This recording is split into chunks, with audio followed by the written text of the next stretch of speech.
Ho Chi Minh City, still called Saigon by virtually all who refer to it, may be 800 miles of rutted roads from Vietnam's capital Hanoi, but by water it lies only 3 hours from the open ocean and the trade routes of the Pacific Rim and the world. Large ocean-going vessels can sail up the Saigon River, which lies to the north of the Mekong Delta, all the way to the waterfront of downtown Saigon. Sailing up the meandering Saigon River is a fascinating experience. Near the river's mouth, extensive mangrove forests stretch as far as the eye can see across the tidal flatlands. Rows of fishing boats must make way. They line up across the river and stretch their nets between them, catching fish swimming up or downstream.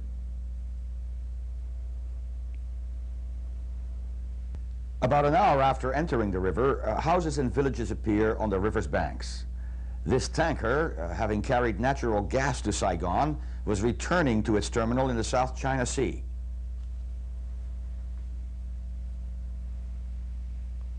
Soon, cultivation appears.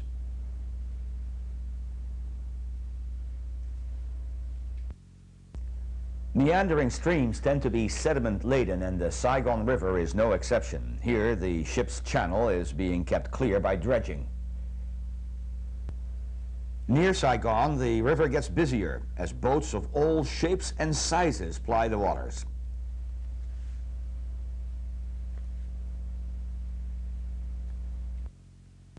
Many ships, large and small, lie at anchor, waiting for berths in a harbor that is increasingly crowded as the city expands. Unlike Hanoi, Saigon has a skyline, as we can see from a distance.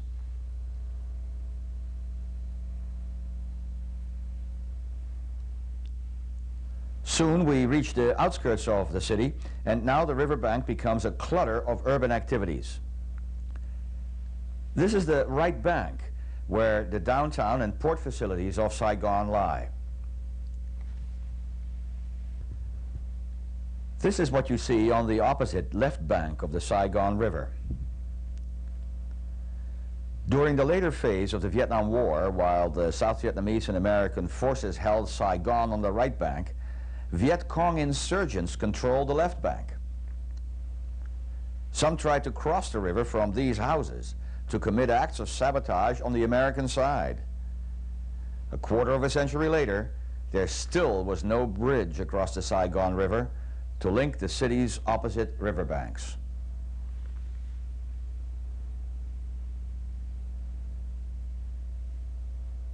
Look upstream, and the high-rise buildings are all on the right bank, that is, on the left, looking upstream.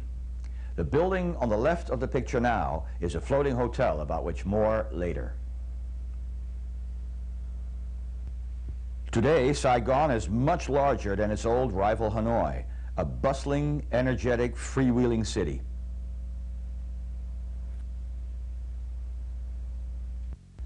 Scooters, sometimes carrying whole families, compete with cars and bikes on busy streets. Saigon's traffic is crowded, to say the least. Driving or riding here presents quite a challenge.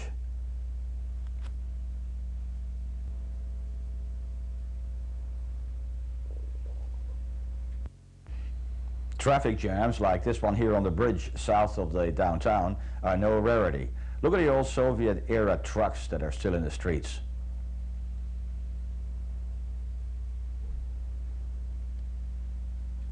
You can buy consumer goods unseen here just a few years ago, even though the quality of service may not yet match free market standards. Saigon's growing market has attracted back some Vietnamese who escaped the communist takeover years ago.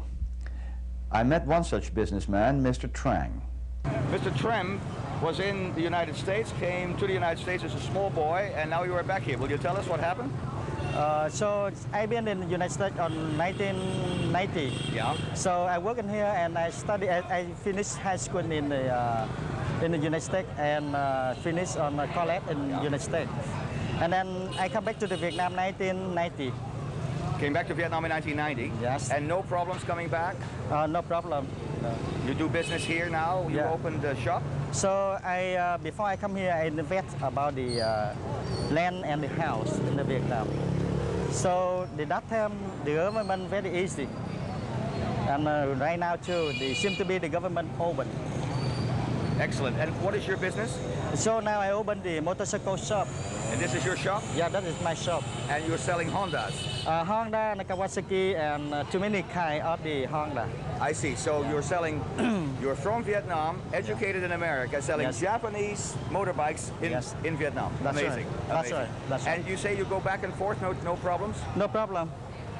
I come back to United States and United States come back to Vietnam, no problem. How old were you when you came to the United States? I just here in United States about 18 years old. You were 18 years old? 18 years, yes. And when was that approximately? Pardon me? When did you come to the United? What year did you come? To I come to United States 1980. 1980. So you were in the United States for 10 years. Yeah, 15 years, almost 15 years. That's right, because you just came. Yeah. Yes. Very good. But doing business in Saigon isn't easy. It still means coping with infrastructure problems like this, the telephone system. Actually, it used to be worse.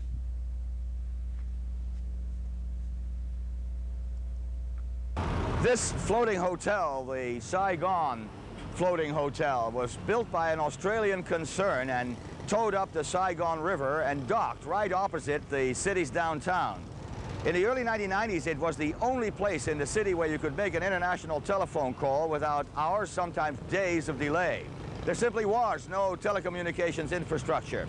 Today, it's just one of many hotels. It's still functioning, it's still competitive, but it's no longer essential to business people trying to do their jobs here in the city of Saigon. So Saigon remains a mixture of modernization and stagnation. Every day, a rickety ferry transports thousands across the Saigon River.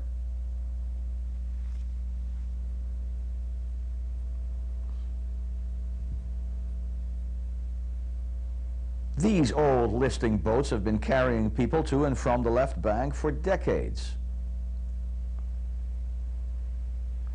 Then, on the other hand, the internationalization of the city is underscored by huge building projects.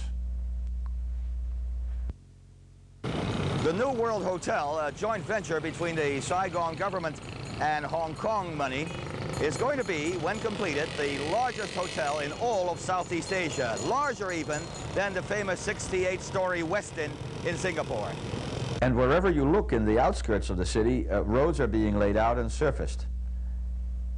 They don't even stop the traffic while the tar is spread.